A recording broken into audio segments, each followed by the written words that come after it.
بسم اللہ الرحمن الرحیم۔ السلام علیکم۔ میں نے گورکن کو جیب سے 8,000 نکال کر دیے اور بولا کہ دیکھو جیسے تم کو سمجھایا ہے ویسے ہی قبر کھود دینا۔ یہ میرا نمبر ہے، جنازے سے 5 گھنٹے پہلے تم کو کال کروں گا، تم مجھے مس کال دے دو۔ اس نے چپ چاپ پیسے پکڑے، میرا نمبر ملایا، مس کال دی اور چل دیا۔ نہ اس کے آنکھوں میں کوئی دکھ تھا نہ ہی درد، کیونکہ اس کی روزی روٹی قبر کھودنے سے جڑی ہوئی تھی۔ میرے قدم میرا ساتھ نہیں دے رہے تھے۔ اچانک میرا پاؤں لڑکھڑایا اور میں ایک قبر کے سرہانے گر گیا۔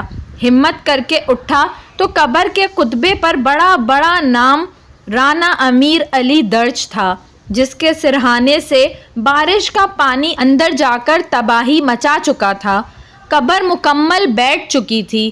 7 مربع زمین، کروڑوں روپے کی فیکٹریاں اور 4 بڑے بنگلوں کا مالک مجھے چیخ چیخ کے کہہ رہا تھا کہ ہادی حیات سنبھل جاؤ، آج تم اپنے پیارے دوست کو دفنانے آ رہے ہو، کل تم بھی یہاں ہوگے۔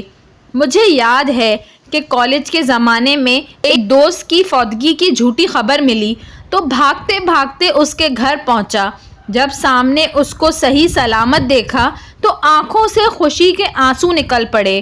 بہت لان تان کی تو دوست کہنے لگا، ہادی حیات سنو، اگر میں فوت ہوا ہوتا تو شہر شجاع آباد کی دکانیں اس طرح کھلی نہ ہوتیں، بلکہ پورا بازار بند ہوتا۔ پھر ایک دن ایسا ہوا کہ واقعی میرا دوست فوت ہو گیا۔ اس کی فوتگی پہ بازار میں کوئی دکان بند ہونا تو دور کی بات، اس کے سگے بھائی کی بھی دکان کھلی ہوئی تھی۔ بھائی سے پوچھا تو کہنے لگا کہ جنازہ لیٹ ہے، دودھ دہی خراب نہ ہو جائے، میں جلدی سے ان کو بیچ کر دکان بند کر کے آتا ہوں۔ پتہ ہے قبرستان ہم جیسے لوگوں سے بھرے پڑے ہیں جو یہ سمجھتے ہیں کہ ان کے بغیر دنیا رک جائے گی، لیکن افسوس دنیا چلتی رہتی ہے، نہ شہر بند ہوتا ہے اور نہ ہی دکان۔ ویڈیو پسند آئی ہو تو اس کو ضرور لائک کریے گا اور ایسی مزید اچھی ویڈیوز دیکھنے کے لیے میرے چینل اردو کہانی گھر کو سبسکرائب کر لیجئے۔ Thanks for watching. اللہ حافظ۔